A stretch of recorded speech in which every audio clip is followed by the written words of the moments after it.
Hello everybody, Animation Trainer here, and today we're going to talk about Harry Potter and the Deathly Hallows Part 2. So we're finally here at the finale of the Harry Potter franchise, and I can't believe we're already here. And yeah, this movie is definitely amazing. I mean, everything just went really well done in this film. Like the story, even though it's supposed to be the second part, it doesn't feel like crammed in or anything. And since they split the book into two movies, nothing feels very crammed into this film. So everything has a moment to shine. And at first, when I was starting to watch it, I was all like, how are they gonna cram 200 pages, well, 300 pages into one movie when yeah, I was just confused. Although then at the same time they did do Chamber of Secrets into 3 hours, so well, almost 3 hours. So yeah.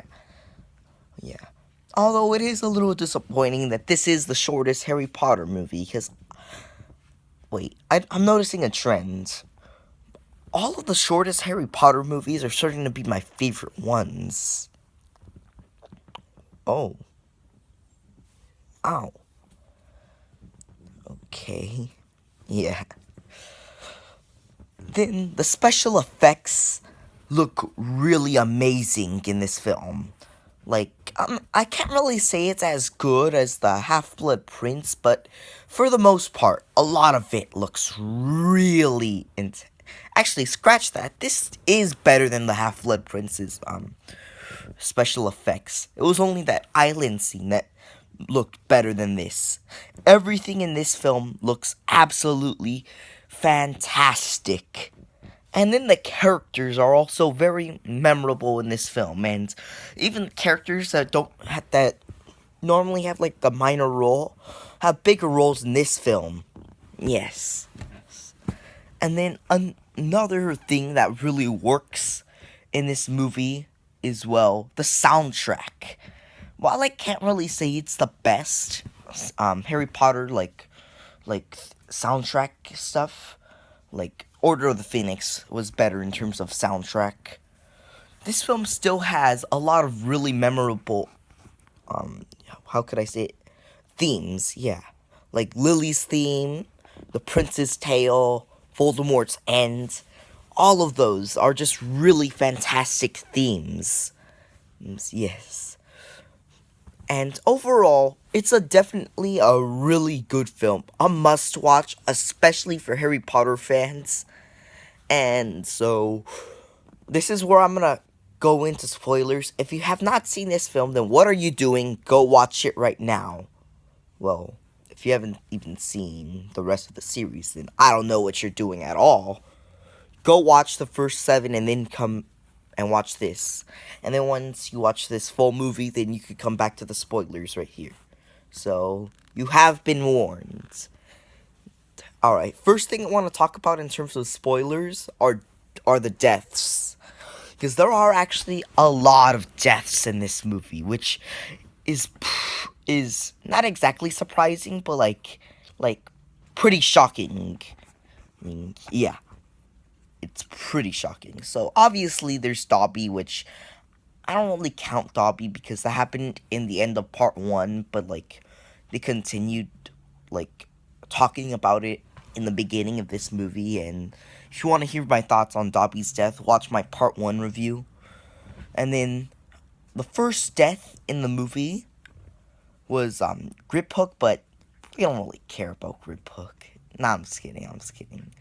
But, Grip Hook wasn't really a main character, though. So, it didn't give as much emotion as the other characters. Pretty much. Yeah. And I'll talk about that scene after I talk about the deaths. And so, the Battle of Hogwarts. A lot of deaths, obviously. Fred Weasley.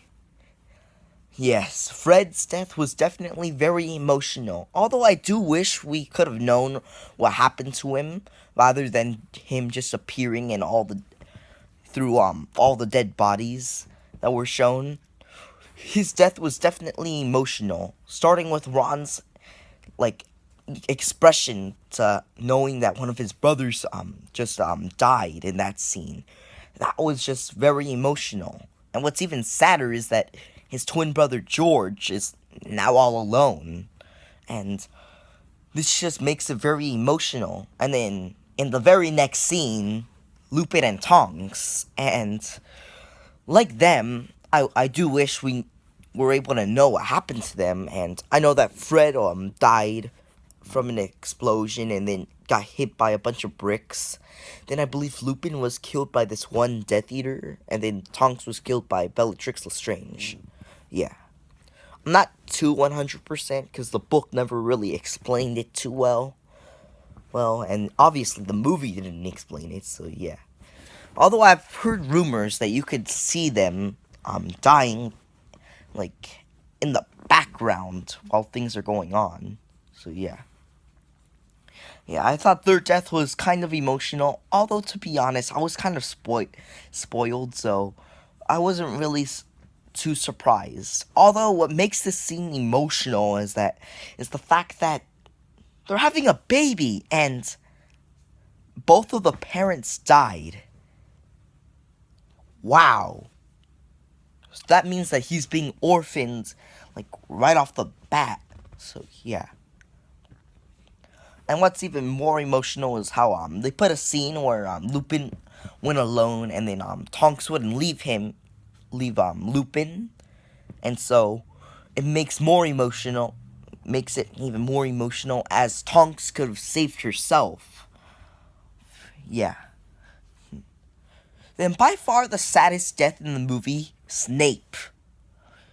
Now at first we're thinking, there you go, Snape. You killed one of our favorite characters. But then, one of my favorite Harry Potter chapters happens. The Prince's Tale. We get to find out more about Snape. And I just really like this scene. I mean, they did a very good job with Snape's story, where they make him think that he's just this big bad guy and he's like no good or anything, and then we realize that he's not really such a bad guy after all. Yeah. And that how Harry's parents were, well, not his mom, but like his dad was always like messing with him, and that's why Snape sometimes was like didn't like Harry, because he reminded him of his father. And then Snape kind of had a thing for Lily, Harry's mother. Yeah.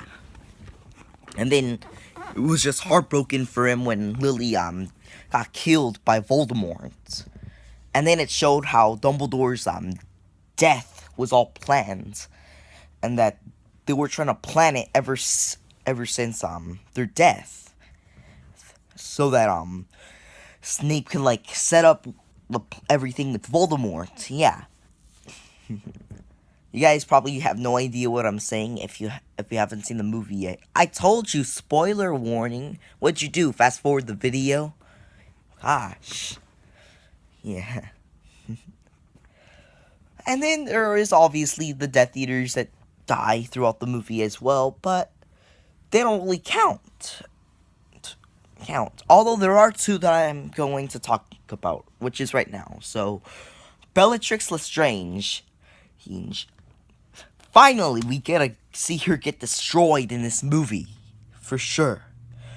After she killed a lot of our favorite characters, like Sirius and Dobby, and then technically Tonks as well. Yes, we finally get to see her get destroyed in a battle. Although, only thing is that I kind of wish that Harry or Neville would have done it, as Harry could have gotten a revenge for Sirius, and Neville could have gotten revenge for his parents. Although, to be fair, Harry was the one who beat Voldemort, and Neville was the one who beat Nagini. So it's not too bad. Plus, she was about to kill Ginny, so that's a good reason for how Molly would have jumped in and went all force after her. And this also shows that you don't mess with the Weasleys, or else, well, you know what happens. Yeah. Yeah. And then Voldemort's death. Although I would have wished they could have just kept it simple and made him die like a normal human, rather than making him like disintegrate. It is still a satisfying ending to Voldemort. As strong he was just not strong enough. Or no, that's not how you would say it. But he was not a master of the Elder Wand. Yes. Alright. And now let me talk about some other aspects of the movie, like the beginning, where they're trying to break into Gringotts. I do think that this is the weaker part of the movie, but it is still a pretty good part of the movie as well. Like, I do like the dragon battle, and when Voldemort tried to come in and try to kill them. Yeah, that was all a pretty cool scene. Yeah. And obviously they had to get the Hufflepuff cup, and then Griphook tried to betray them, and then, yeah, you guys know what happens. Yeah. I thought this was a pretty, nice beginning to it. Well, in terms of action, it's a nice beginning. As this movie is mostly action, since all of the story takes place within the first part of the movie. So, they have enough time for a lot of action throughout the film. Yeah. And then there is also the Battle of Hogwarts, which definitely really looks nice, and it gives not all, but a lot of the characters that we've gotten know throughout the whole film saga, and see them get a chance to shine, like McGonagall when she had to summon all the stone monsters, and then all the professors when they had to set up the big force field around Hogwarts. That looked amazing. Big time. It looked awesome. And it was just really awesome when it showed all the Death Eaters trying to destroy the force field, and when all the Death Eaters try to just run through Hogwarts and then get disintegrated. That was a funny scene, and then Neville was all making fun of them. Yeah. Now let me talk about more of the characters as well. Like Neville definitely got a time to shine in this film. I mean, they made him go from a little wimpy person in the first movies to an absolutely awesome wizard when he killed Nagini. Yes. That looked amazing. And then there was also Harry's death in the movie, which definitely it definitely shows how much he changed from Sorcerer's Stone to here. Yes. And then all the other characters are really memorable too, like Hermione, Ron, Luna, everyone. Yes. And that's why this film deserves a 10 out of 10. Yes. And I actually really like this film. I like it more than Azkaban. Yes. So this is by far one of my favorite movies of all time. My second favorite live-action film of all time. Yes. And, well, I have to stop the review soon. This is one of my longest reviews, and I'm not allowed to upload videos longer than 15 minutes, so thanks for watching, and I'll see you guys in the next episode, so goodbye.